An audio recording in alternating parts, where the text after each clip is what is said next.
അസ്സലാമു അലൈക്കും വറഹ്മത്തുള്ളാഹി തആല വബറകാത്തു. കോടതിയുടെ മുമ്പിൽ തെളിവെല്ലാം നികത്തി വെച്ചപ്പോൾ കോടതിക്ക് ഇനിയൊരു ഉത്തരം പറയാനുണ്ടായിരുന്നില്ല. ആ നിമിഷം തന്നെ അതാ ഫാസ്റ്റ് ട്രാക്ക് അതിവേഗ കോടതി അതാ ജസീറിനെ റിമാൻഡ് ചെയ്യുന്നു 14 ദിവസത്തേക്ക്. ശരിക്കും ജസീർ ഞെട്ടിവിറച്ചു. എന്ത്, എനിക്കെതിരെ കേസോ? എന്നിട്ട് ഞാൻ അതിൽ പെട്ട് ജയിലിൽ കഴിയണമെന്നോ? അവൻ ദേഷ്യവന് ഇരച്ചു കയറി. ദേഷ്യത്തോടെ അവൻ ഹാദിയുടെ മുഖത്തേക്ക് രൂക്ഷമായി നോക്കി. നീ എന്നെ പിടിക്കാൻ കൊടുത്തു, നീ എന്നെ തടവിലാക്കി അല്ലടി എന്ന് പറഞ്ഞുകൊണ്ട് അവളെ രൂക്ഷമായി നോക്കുന്നത് ശരിക്കും അതാ റിസ്വാന വക്കീൽ കാണുന്നു. അതെ, അവളുടെ കുറ്റം കൊണ്ടല്ല, താങ്കളുടെ പ്രവൃത്തി കൊണ്ടാണ് താങ്കൾ ജയിലിലാകുന്നത്. നിമിഷങ്ങൾക്കകം തന്നെ അതാ അതിവേഗ കോടതി അവനെ നേരെ ജയിലിലേക്ക് പോകുന്നതിനിടയിൽ നേരെ റിസ്വാനയെ അതുപോലെ ഹാദിയെ രൂക്ഷമായി നോക്കിയിട്ടായിരുന്നു പോയിരുന്നത്. എന്നാൽ തൊട്ടപ്പുറത്ത് നിൽക്കുന്ന ആഷിയെയും അവൻ്റെ ആ ഒരു ചോര കണ്ണുകൾ കൊണ്ട് നോക്കി പേടിപ്പിക്കുന്ന രീതിയിൽ നടക്കടോ അങ്ങോട്ട്. 2 പോലീസ് ഉദ്യോഗസ്ഥർ അവനെ തള്ളി ജയിലിലേക്ക് കൊണ്ടുപോകുന്നു. എന്താടോ നിനക്ക് ഇത്രയൊരിത്? നേരെ വണ്ടിയിൽ ഉന്തിക്കയറ്റി. അവൻ പോകാൻ താല്പര്യപ്പെടുന്നില്ലായിരുന്നു. തന്നെ കുടുക്കിയവരെ ഒരൊറ്റെണ്ണത്തിനെ ഞാൻ വെറുതെ വിടില്ല എന്നുള്ള ദേഷ്യമായിരുന്നു അവൻക്ക്. 14 ദിവസത്തേക്കാണ് റിമാൻഡ് ചെയ്തത്. നോക്കാലോ, ഞാനൊരിറക്കം ഇറങ്ങാനുണ്ട്. ആ നിമിഷം തന്നെ അവനെ അതാ കൊണ്ടുപോകുന്നു. വനമില്ല മനസ്സോടുകൂടെ അവൻ ആ വാഹനത്തിൽ കയറി തിരിഞ്ഞു നോക്കി. അതെ, കോടതിയിൽ നിന്നും തന്നെ നാണം കെടുത്തി അതാ വിട്ടിരിക്കുന്നു എന്നുള്ള സത്യം അവൻ മനസ്സിലായപ്പോൾ ദേഷ്യവും സങ്കടവും അവന് ഒരുമിച്ച് വന്നു. നേരെ അതാ ജയിലിലേക്ക് കൊണ്ടുപോകുന്നു. എന്നാൽ ഒട്ടും അവനോട് ദയ കാണിച്ചില്ല പോലീസുമാരൊന്നും. എന്നാൽ അവൻ്റെ ഗ്രൂപ്പ് പോലീസുമാർക്കെല്ലാം അത് വല്ലാത്തൊരു തിരിച്ചടി തന്നെയായി. നമ്മളെ ബോസിനെ കൊണ്ടുപോയി, ഇനി ക്യാഷ് കിട്ടാനൊക്കെ കുറച്ച് പ്രയാസമായിരിക്കും. എന്നാൽ പോകുന്ന വഴിയിൽ കാത്തിരുന്നോ, തിരിച്ചു വരും ഇരട്ടിയിലധികം ശക്തിയോടെ എന്ന് പറഞ്ഞിട്ടായിരുന്നു അവൻ വാഹനത്തിൽ കയറിയത്. നേരിയത ജയിലിലേക്ക് കൊണ്ടുപോകുന്നു. എൻ്റെ അനിയൻ കിടക്കുന്ന സ്ഥാനത്ത് ഞാനായി കിടക്കുന്നത്. അതെ, താൻ കുഴിച്ച കുഴിയിൽ താൻ തന്നെ വീണു എന്ന് പറഞ്ഞ പോലെ എൻ്റെ അനിയനെ കൊടുക്കാൻ വേണ്ടിയിട്ട് ഒരു കള്ളക്കളി ഞാൻ കളിച്ചപ്പോൾ ഒടുവിൽ ഞാനായിട്ട് ഇതിൽ കുടുങ്ങി. ഇതിനെല്ലാം കാരണക്കാരി ആ റിസ്വാന വക്കീൽ തന്നെയാണ്. അവൾ മാത്രം. പിന്നെ അതിൻ്റെ പിന്നിലായി പ്രവർത്തിക്കുന്ന ഒരൊറ്റ എണ്ണത്തിനെയും ഞാൻ വെറുതെ വിടില്ല. അങ്ങനെ അത് അവനെ ജയിലിലേക്ക് കൊണ്ടുപോയി. എല്ലാവരും കോടതി വിട്ട് പിരിയുകയാണ്.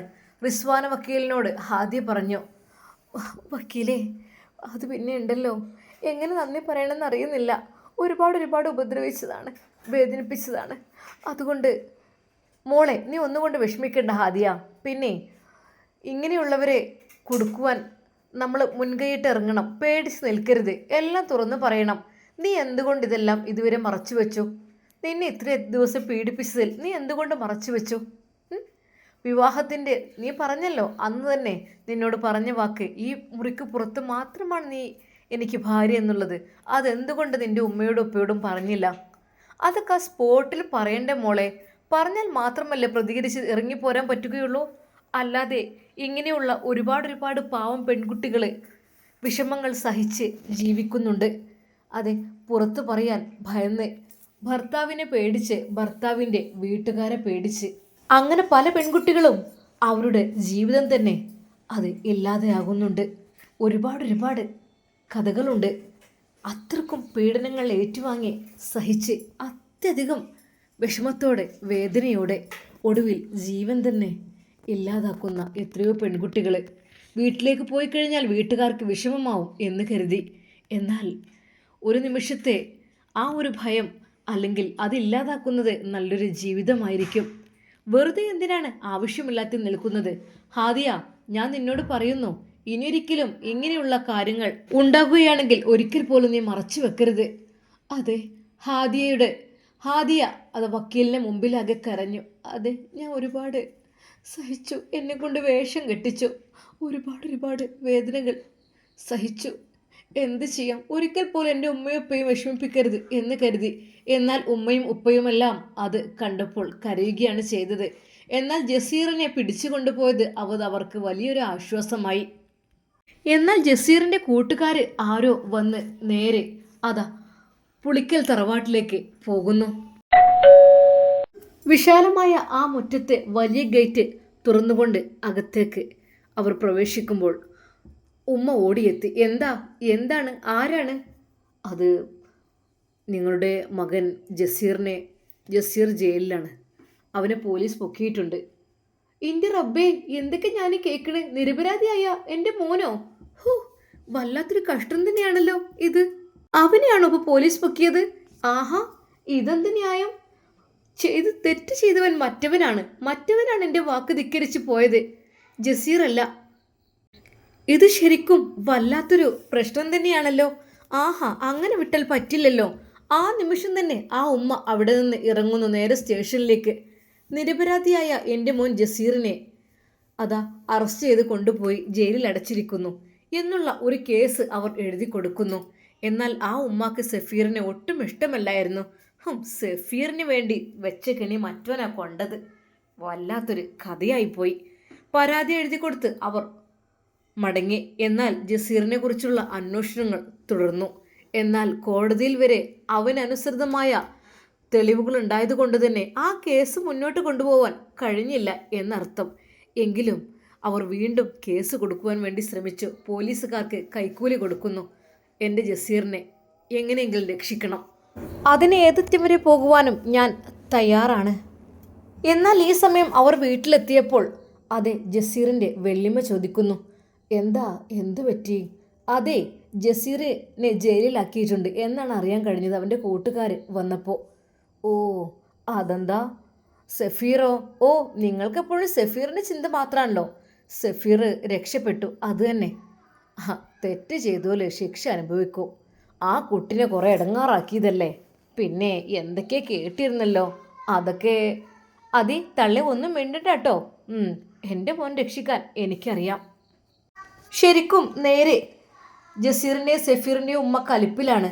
ഹാദിയുടെ വീട്ടിലേക്ക് പോകണം. ഹാദിയക്ക് കേസില്ല എന്ന് പറഞ്ഞ് അത് പിൻവലിപ്പിക്കണം. അതാണ് വേണ്ടത്. എന്നാൽ ഈ സമയം ഹാദിയയും ഉപ്പയും ഉമ്മയും എല്ലാവരും കൂടെ വീട്ടിലേക്ക് പോവുകയാണ്. തൽക്കാലം അവർക്ക് ആശ്വാസമായിട്ടുണ്ട്. കാരണം ജസീറിൻ്റെ കാര്യത്തിൽ ഇനി കുറച്ച് ദിവസത്തെ നിങ്ങൾ പേടിക്കണ്ടല്ലോ. എന്നാൽ ഈ സമയം അതാ ആഷിയെ അവിടുത്തെ പ്രിൻസിപ്പൽ വിളിക്കുന്നുണ്ട്. അത് ക്ലാസ് തുടങ്ങാനായി പെട്ടെന്ന് അറ്റൻഡ് ചെയ്യണം എന്നുള്ളത്. സഫീറിനോടും ഈ ഒരു കാര്യം പറയുന്നു. സഫീർ, ഞാൻ വിളിക്കുന്നുണ്ട്, നിന്നെയും കൂട്ടി ചെല്ലാനാണ് പറഞ്ഞത്. എന്നെ കൂട്ടിയോ? അപ്പോൾ എന്താ ചെയ്യുക? നിനക്ക് കേസൊന്നുമില്ലല്ലോ, പിന്നെ നിനക്കെന്താ വന്നൂടെ? അതെ, പക്ഷേ ചിലരോടൊക്കെ നന്ദി പറയാനുണ്ട് എനിക്ക്. നന്ദി പറയാനുണ്ടാവുമല്ലോ അല്ലേ? എന്നാൽ ശരിക്കും നന്ദി പറയേണ്ടിയിരുന്നത് അത് റിസ്വാന വക്കീലിനോടായിരുന്നു. ആഷിയും സഫീറും കൂടെ നേരെ റിസ്വാന വക്കീലിൻ്റെ വീട്ടിലേക്ക് ചെല്ലുകയാണ്, അവളുടെ ആ ഫ്ലാറ്റിലേക്ക്. അവൾ വാതിൽ തുറന്നു.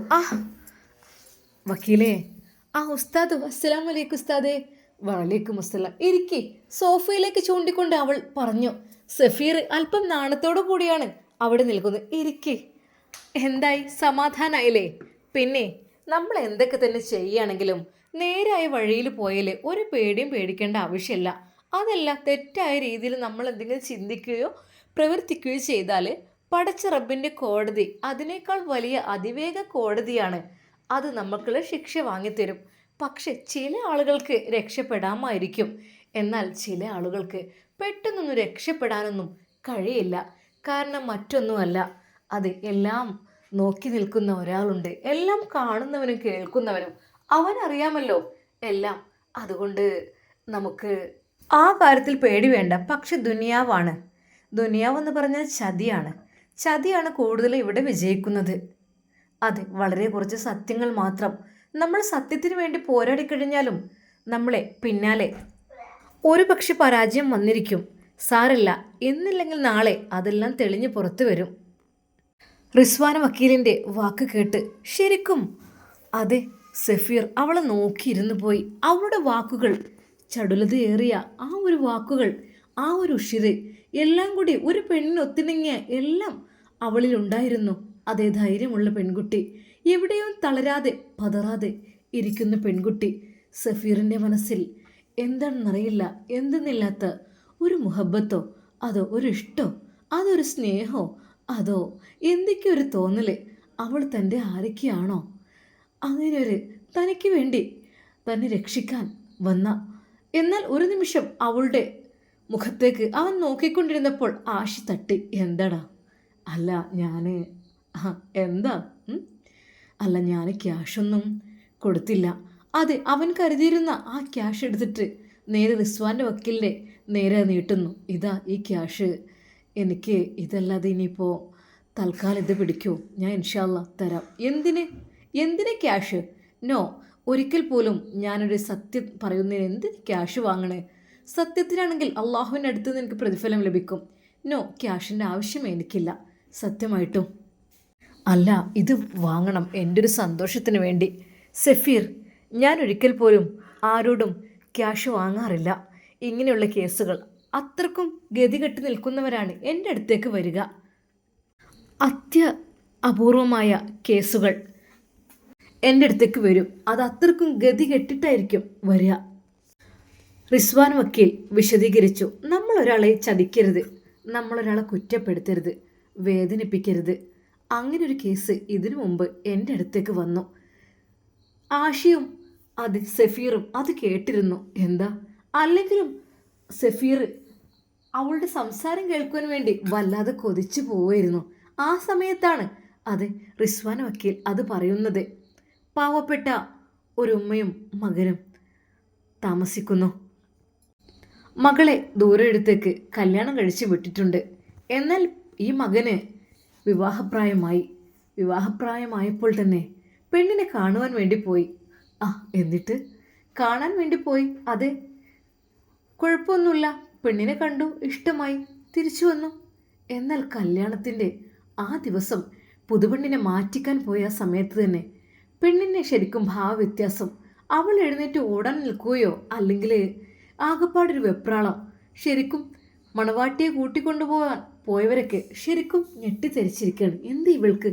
എന്നാൽ ആ പെണ്ണിൻ്റെ അമ്മാവനാണെന്ന് പറഞ്ഞ ഒരാൾ പറഞ്ഞു, മോളെ നീ അടങ്ങിയിരിക്കട്ടോ എന്ന് പറഞ്ഞു. ശരിക്കും അത് പെണ്ണിനെ അണിയിച്ചൊരുക്കാൻ പോയവർക്കെല്ലാം എന്തൊരു പന്തികേട്.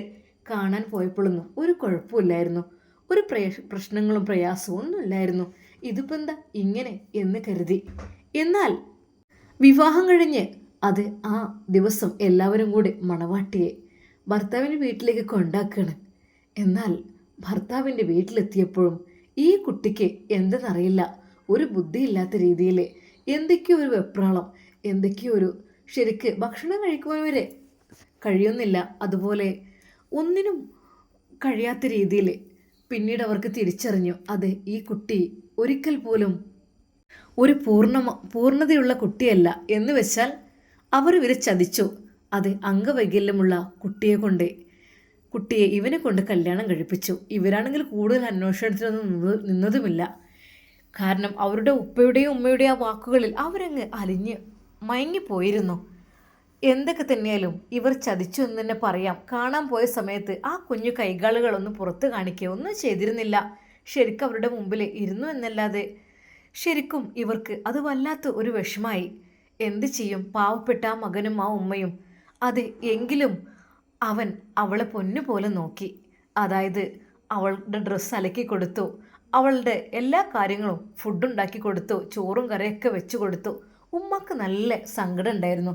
തൻ്റെ മോൻക്ക് കിട്ടിയത് ഈ ഒരു സുഖമില്ലാത്ത കുട്ടിയാണല്ലോ എന്ന് വിചാരിച്ച്. എങ്കിലും അവൻ അവളെ നോക്കാൻ തുടങ്ങി. അവൾക്കുള്ള ഭക്ഷണമൊക്കെ ഉണ്ടാക്കി കൊടുത്തു.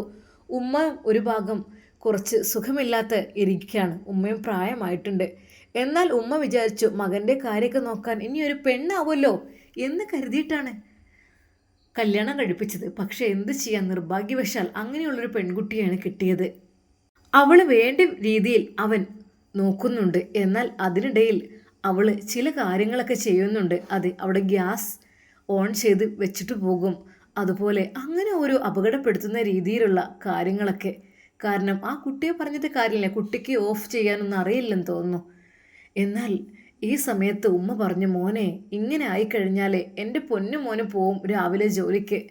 അത് ഈ ഒരു അവസ്ഥയിൽ എനിക്ക് കഴിയൂല മോനെ അടുക്കളയിൽ പോയി ജോലിയൊന്നും ചെയ്യാൻ. എൻ്റെ മോൻ എല്ലാ ജോലിയും കഴിച്ചിട്ട് പോകും. പക്ഷെ എൻ്റെ കുട്ടിക്ക് ജോലി കഴിഞ്ഞ് വന്നാലും അത് എൻ്റെ പൊന്നുമോനെ അവളെ നോക്കണമല്ലോ, അവളുടെ കാര്യങ്ങളൊക്കെ നോക്കണമല്ലോ. എൻ്റെ പൊന്നുമോൻ വീട്ടുകാരോടൊന്ന് വിളിച്ച് പറ. അതെ, എൻ്റെ മോൾക്ക് ഇങ്ങനെയൊക്കെയാണ് നിങ്ങളുടെ മോൾക്ക് ഉള്ളത് എന്നുള്ളത്. എന്നാൽ ആ നിമിഷം തന്നെ അവൻ അവളുടെ വീട്ടിലേക്ക് അവളെയും കൊണ്ട് തന്നെ പോയിട്ട് പറഞ്ഞു, അത് ഇവൾക്ക് കുറച്ച് ബുദ്ധിമുട്ടുണ്ട്, ഞാൻ ജോലിക്ക് പോകുമ്പോഴേ അവൾ ഗ്യാസൊക്കെ ഓൺ ചെയ്തിട്ട് പോവുകയാണ്. അതുപോലെ അപകടകരമായ രീതിയിൽ അവൾക്കൊരു കൈകൊണ്ടൊരു പാത്രം പോലും പിടിക്കാൻ കഴിയുന്നില്ല, കയ്യിൽ നിന്ന് ചായയൊക്കെ മറിഞ്ഞു പോകുന്ന രീതിയിലൊക്കെയാണ്. അപ്പോൾ ഒരിക്കൽ പോലും ഞങ്ങൾക്ക് അവൾ അടുപ്പത്തേക്ക് കൊണ്ടുവരാനൊന്നും കഴിയില്ല. അത് മാത്രമല്ല, ഞാൻ രാവിലെ പോയാൽ വൈകുന്നേരമേ തിരിച്ചു വരുള്ളൂ. എൻ്റെ ഉമ്മയാണെങ്കിൽ വളരെയധികം ഒന്നും കഴിയാത്ത രീതിയിൽ സ്ട്രോക്ക് ബാധിച്ചതാണ്. അതുകൊണ്ട് എന്ത് ചെയ്യും, നിങ്ങൾ ഇങ്ങനെയുള്ളൂന്ന് ഞങ്ങൾ അറിഞ്ഞില്ല. എന്നാൽ അത് പറഞ്ഞപ്പോൾ തന്നെ ആങ്ങള പറഞ്ഞു, അല്ലളിയ എന്തപ്പത്, കല്യാണം കഴിഞ്ഞിട്ട് നിങ്ങൾ തിരിച്ചു കൊണ്ടാക്കാൻ വല്ല പ്ലാനാണെങ്കിലേ അതിനുള്ള പണി ഞാൻ എടുത്തോളാം കേട്ടോ. ശരിക്കും പാവപ്പെട്ടവൻ അത്ഭുതപ്പെട്ടു. അത് ഞെട്ടിപ്പോയി. എന്താ റബ്ബേ, ഞങ്ങളെ ഭാഗത്ത് തെറ്റൊന്നുമില്ലല്ലേ, ഇവരല്ലേ ഞങ്ങളെ ചതിച്ചത്. എന്നാൽ മനമില്ല മനസ്സോടുകൂടെ അവൻ തിരിച്ചു പോരുകയാണ്. എന്നാൽ നിങ്ങളെ അവൾക്ക് മെഡിസിന് കൊടുത്തു നോക്ക്, 2 ആഴ്ച കഴിഞ്ഞിട്ട് ഞാൻ അവളെ കൂട്ടിക്കൊണ്ടു പോയിക്കോളാം. എന്ത് മെഡിസിൻ കൊടുക്കാൻ, അവൾക്ക് ഒരു മെഡിസിനും ഇല്ല, അവൾ മെഡിസിനൊന്നും കഴിക്കണ ആളെയല്ല. എങ്കിലും അവൻ മനമില്ല മനസ്സോടുകൂടി പോന്നു. എന്നാൽ 2 ആഴ്ച കഴിഞ്ഞിട്ട് ഡോക്ടറെ കാണിച്ചിട്ടുള്ള ട്രീറ്റ്മെൻറ്റൊക്കെ എടുത്തിട്ട് കൊണ്ടുപോകാം എന്ന് കരുതി. അപ്പോഴും അവർ പറഞ്ഞത്, നിനക്ക് കൊണ്ട് കാണിച്ചൂടെ, നീയല്ലേ അവളുടെ ഭർത്താവ്, നീയല്ലേ കാണിക്കേണ്ടത്. പക്ഷേ ജന്മനാ ഉള്ള ആ ഒരു കുട്ടിയുടെ അംഗവൈകല്യത്തിന് ഇവൻ കാണിച്ചിട്ട് എന്ത് കാര്യം, നിരപരാധിയായ അവൻ ശരിക്കും പെട്ടു എന്ന് തന്നെ പറയാം. എന്നാൽ ഈ സമയം നേരെ 2 ആഴ്ച കഴിഞ്ഞിട്ട് കൊണ്ടുപോകാൻ വരുന്നില്ലേ എന്ന് ഉപ്പയും ആങ്ങളെയൊക്കെ വിളിക്കുകയാണ്. വിളിക്കുന്ന സമയത്ത് എന്തായി, അവൾക്ക് എങ്ങനെയുണ്ട്, നിങ്ങളാണ് കൊണ്ടുപോകേണ്ടത് അവളെ. പക്ഷേ ജന്മനായുള്ള ആ ഒരു അസുഖത്തിന് എങ്ങനെ ട്രീറ്റ്മെൻറ്റ് ചെയ്യാൻ, ഈ പ്രായമായ ഉമ്മയെയും നോക്കണം, സുഖമില്ലാത്ത ഇവളെയും നോക്കണം, ജോലിക്കും പോകണം, അതെ കൂലിപ്പണിക്കാണ് പോകുന്നത്. അത്രക്കും കഷ്ടപ്പെട്ട അവൻ പറഞ്ഞു, അവളുടെ അസുഖം മാറിയിട്ട് ഞാൻ കൊണ്ടുവന്നോളാം. എന്നാൽ ആ നിമിഷം തന്നെ വീട്ടുകാർ കേസ് കൊടുക്കുകയാണ്. റിസ്വാന വക്കീൽ വിശദീകരിച്ചു, അതെ കേസ് കൊടുത്തു, എത്രയും പെട്ടെന്ന് കോടതിയിൽ ഹാജരാവണം. 10 പവൻ്റെ അവളുടെ സ്വർണം മോഷ്ടിച്ചിട്ടുണ്ട് അവൻ എന്ന് പറഞ്ഞു. വീട്ടുകാരെടുത്തിട്ടുണ്ട്. എന്നാൽ അതിനിടയിൽ ആങ്ങള അവൾ ഒരുപാട് തല്ലിച്ചതക്കുകയും ചെയ്തു. മുതുകിലും കാലിലും കൈകളിലും മുറിവാക്കുകയും ചെയ്തു. തെളിവിന് വേണ്ടിയിട്ടാണത്രേ. നിന്നെ നിൻ്റെ ഭർത്താവ് ഉപദ്രവിച്ചു, നീ അത് പറയുക തന്നെ വേണം. പിന്നെ 10 പവൻ്റെ മാല അത് നഷ്ടപ്പെട്ടു. ആ നിമിഷം തന്നെ സ്റ്റേഷനിൽ പരാതി കൊടുക്കുന്നു. അവനെ അത് വിളിപ്പിക്കുന്നു സ്റ്റേഷനിലേക്ക്. എവിടെയാടാ കെട്ടിയ പെണ്ണിൻ്റെ 10 പവൻ സ്വർണ്ണാഭരണങ്ങൾ കൊണ്ടുപോയി ഒളിപ്പിച്ചത്? എന്തിനാടാ നീ അംഗവൈകല്യമുള്ള കുട്ടിയെ ഉപദ്രവിച്ചത്? ജാമ്യമില്ലാത്ത കേസാണ് നിനക്ക്. പോലീസ് അവനെ വിളിപ്പിച്ചു. ശരിക്കും അവൻ നിശബ്ദനായിപ്പോയി. റബ്ബേ, ഞാൻ ഒരിക്കൽ പോലും ഒന്നും ഞാൻ ചെയ്തിട്ടില്ലല്ല. കാരണം നല്ല രീതിയിൽ കൊണ്ടുവന്നതാണ്. എന്നെക്കൊണ്ട് കഴിയുന്ന രീതിയിൽ ഞാനെല്ലാം ചെയ്തു കൊടുത്തു. പക്ഷേ അപകടകരമായ രീതിയിൽ അവളുടെ സ്വഭാവങ്ങളും കാര്യങ്ങളും കണ്ടപ്പോൾ അവളെ വീട്ടിൽ കൊണ്ടാക്കി ചികിത്സിച്ച് മാറ്റിയിട്ട് ഞാൻ തിരിച്ചെടുത്തോളാം എന്നും പറഞ്ഞു. പക്ഷേ ജന്മനാ ഉള്ള അസുഖമല്ലേ, അതെങ്ങനെ ഞാൻ ട്രീറ്റ്മെൻറ്റ് ചെയ്യും? അവന് വല്ലാത്ത വിഷമമായി. 10 പവൻ്റെ ആഭരണം ഞാൻ എടുത്തെന്നോ? ഇല്ല റബ്ബേ, ആകെപ്പാടെ അവൾ വന്നപ്പോൾ ആകെ 5-6 പവൻ മാത്രം, അത് തൊട്ടിട്ട് പോലുമില്ല. മഹർ അങ്ങോട്ട് 1 പവൻ കൊടുത്തു എന്നല്ലാതെ ഒരിക്കൽ പോലും. അതും ഇത്രക്കും വില കൂടിയ ഈ ഒരു സാഹചര്യത്തിൽ ശരിക്കും ഞെട്ടിപ്പോവുകയാണ്. ആ ഒരു അവസ്ഥ കണ്ടിട്ട് ശരിക്കും ഞെട്ടിപ്പോവുകയാണ് അവൻ. പോലീസ് അവനെ ഉപദ്രവിക്കുന്നു. പറയടാ, എവിടെ കൊണ്ടുപോയി ഒളിപ്പിച്ചു? പറയാനാ പറഞ്ഞത്. അവളുടെ ആഭരണങ്ങൾ എവിടെ കൊണ്ടുപോയി ഒളിപ്പിച്ചു? ഇല്ല സർ, ഞാൻ ഒന്നുപോലും എടുത്തിട്ടില്ല. എനിക്കതിൻ്റെ ആവശ്യമില്ല. കഷ്ടപ്പെട്ട് അധ്വാനിച്ചുണ്ടാക്കിയത് കൊണ്ട് അവൾക്ക് ഞാൻ 1 പവൻ്റെ മഹർ വാങ്ങി നൽകി എന്നല്ലാതെ ഒരിക്കൽ പോലും ഞാൻ അവളത് ഒന്നും എടുത്തിട്ടില്ല സർ. എന്നാൽ ഒരിക്കൽ പോലും അവന് നീതി ഉണ്ടായിരുന്നില്ല. അതെ, ജയിലിൽ കിടക്കേണ്ടി വരും, ഉറപ്പാണ്. അംഗവൈകല്യമുള്ള കുട്ടിയെ നീ ഉപദ്രവിച്ചു. അതുമാത്രമല്ല, നീ അവളുടെ ആഭരണങ്ങൾ എടുക്കുകയും ചെയ്തു. എന്താ അതുകൊണ്ട് പുട്ടടിച്ചോ? പെട്ടെന്ന് കോടതിയിൽ ഹാജരായിട്ട് തെളിവ് കൊടുക്കണം. എവിടെ ഒളിപ്പിച്ചു വെച്ചതാണെങ്കിലും. അല്ലാത്ത പക്ഷം ജയിലിൽ അഴി എണ്ണി ഗോതമ്പുണ്ടയും കഴിച്ച് കിടക്കാം. മനസ്സിലായല്ലോ? പോരാത്തിന് ശിക്ഷയും നഷ്ടപരിഹാരവും. എന്നാൽ ഉമ്മയുടെ അരികിൽ ചെന്ന് ആ പൊന്നുമോൻ പൊട്ടിക്കരയുകയായിരുന്നു. ഉമ്മ, ഞാൻ എടുത്തിട്ടില്ല ഉമ്മ, എനിക്കതിൻ്റെ ആവശ്യമില്ലല്ലോ ഉമ്മ, എന്തിനല്ലെങ്കിൽ ഞാൻ എടുക്കേണ്ട ആവശ്യം? അവളുടെ 10 പവൻ ആഭരണം ഞാൻ എടുത്തു എന്നാണ് പറയുന്നത്. എന്നാൽ ആ നിമിഷം തന്നെ ഉമ്മ പറഞ്ഞു, മോനെ, ഉമ്മാൻ്റെ കുട്ടി ഒന്നും കൊണ്ട് വിഷമിക്കണ്ട. ആ റിസ്വാന വക്കീലിനെ ഒന്ന് ചെന്ന് കാണ്. അല്ലാതെ നിരപരാധികളെ രക്ഷിക്കാൻ പിന്നെ ഇപ്പം എന്താ ചെയ്യുക? എന്നാൽ ആ നിമിഷം തന്നെ അവന് മനമില്ല മനസ്സോടു കൂടി നേരെ എൻ്റെ അടുത്തേക്ക് വന്നു. എന്നോട് പറഞ്ഞു, വക്കീൽ, എങ്ങനെയൊക്കെയാണ് സ്ഥിതി? ഞാനൊന്നും ഒരു തരി പോലും സ്വർണം എടുത്തിട്ടില്ല അവരുടേത്. എനിക്കതിൻ്റെ ആവശ്യമില്ല. അവളെ ഞാൻ ഹെൽപ്പ് ചെയ്തിട്ടുള്ളൂ. അവരുടെ ഡ്രസ്സ് അലക്കി കൊടുക്കും, നിസ്കാരക്കുപ്പ അലക്കി കൊടുക്കും, അവൾക്കുള്ള ഫുഡ് ഉണ്ടാക്കി കൊടുക്കും, അതൊക്കെ ഞാൻ ചെയ്തിട്ടുള്ളൂ വക്കീലെ. അല്ലാതെ ഒരിക്കൽ പോലും ഞാൻ അവളെ ഉപദ്രവിച്ചിട്ടുമില്ല. പക്ഷെ അവളുടെ ശരീരത്തിൽ ഇതൊക്കെ മുറിവുകളുണ്ട് എന്നൊക്കെയാണ് അറിയുന്നില്ല. പിന്നെ 10 പവൻ്റെ ആഭരണം മോഷ്ടിച്ചു എന്നാണ് പറയുന്നത്. എന്നാൽ ആ നിമിഷം തന്നെ തെളിവ്, അങ്ങനെ അങ്ങ് വെറുതെ അങ്ങ് പറഞ്ഞു വിടാൻ പറ്റൂലല്ലോ. അതിനുള്ള തെളിവ് ഇവിടെ ഹാജരാക്കണം. ഞാനും വരാം കോടതിയിലേക്ക്. അങ്ങനെ കോടതിയിൽ അത് അവന് ഹാജരാവുകയാണ്. റിസ്വാന വക്കീലും കൂട്ടത്തിൽ. 10 പവൻ ആഭരണങ്ങൾ മോഷ്ടിച്ച കേസിലും അംഗവൈകല്യമുള്ള കുട്ടിയെ ഉപദ്രവിച്ച കേസിലും ഇവന് എന്ത് ശിക്ഷയാണ് കോടതി വിധിക്കുന്നത്? എന്നാൽ ആ നിമിഷം ഞാൻ ചോദിച്ചു, അല്ല സാർ, എവിടെയാണ് അതിൻ്റെ തെളിവ്? ഏത് ആഭരണമാണ് മോഷ്ടിച്ചത്? അതിൻ്റെ തെളിവ് കണ്ടെങ്കിൽ മാത്രമേ നമുക്ക് ഇതിന് നടപടിയെടുക്കാൻ പറ്റൂ. ഒരു നിമിഷം അവളുടെ ഉമ്മയും ഉപ്പയും ഒക്കെ അപ്പുറം നിൽക്കുന്നുണ്ട്. എന്നാൽ കോടതിക്ക് ചോദിക്കാനുള്ള തെളിവ് എവിടെ? അവർ പെട്ടെന്ന് അതാ ഫോട്ടോയിൽ കണ്ടിരുന്ന ഒരു മാല എടുത്ത് കാണിച്ചു. ഇതാ സാർ, ഇതാണ്. ഇത് 6 പവനും പിന്നെ 4 പവനും ഈ 2 ചെയിനുകളാണ് കാണാനില്ലാത്തത്. അവൻ മോഷ്ടിച്ചത് തന്നെയാണ്, അല്ലാതെ എന്ത്? എന്നാൽ ഒരു നിമിഷം ആ യുവാവ് സങ്കടപ്പെടുകയായിരുന്നു. ഇല്ല, ഒരിക്കലും ഞാനങ്ങനെ ചെയ്യോ? സ്വന്തം ഭാര്യയുടേത്. സാർ, ഇവൻ്റെ അടുത്ത് നിന്ന് 10 പവനും വാങ്ങിത്തരണം, നഷ്ടപരിഹാരം വേണം, എല്ലാം വേണം. അല്ലെങ്കിൽ അവൻ കൊണ്ടുപോകണം ഞങ്ങളുടെ കുട്ടിയെ. ഒന്നുകിൽ ഞങ്ങളെ കുട്ടിയെ ഏറ്റെടുക്കണം, അല്ലെങ്കിൽ അതെല്ലാം തിരിച്ചു തരണം. ശരിക്കും അവൻ എന്ത് ചെയ്യണമെന്നായിപ്പോയി. എന്നാൽ ഈ നിമിഷം തന്നെ ആ ഫോട്ടോ വിശദമായി റിസ്വാന വക്കീൽ പരിശോധിച്ചു. ഒരു നിമിഷം ആ കുട്ടിയെ തന്നെ വിളിച്ചു. മോളെ, ഇവിടെ വരൂ. ഇത് ഈ ആഭരണങ്ങളാണോ നിന്നെ കാണാനില്ല? അതായത് അതെ, ആഭരണങ്ങൾ കാണാനില്ല. ഓഹോ, നിന്റെ വീട്ടിൽ വേറെ ആരൊക്കെയുണ്ട്? എൻ്റെ വീട്ടിൽ ആങ്ങളുണ്ട്, അനിയത്തിയുണ്ട്. അനിയത്തി എവിടെ? അനിയത്തി ഒന്ന് വിളിക്കോ?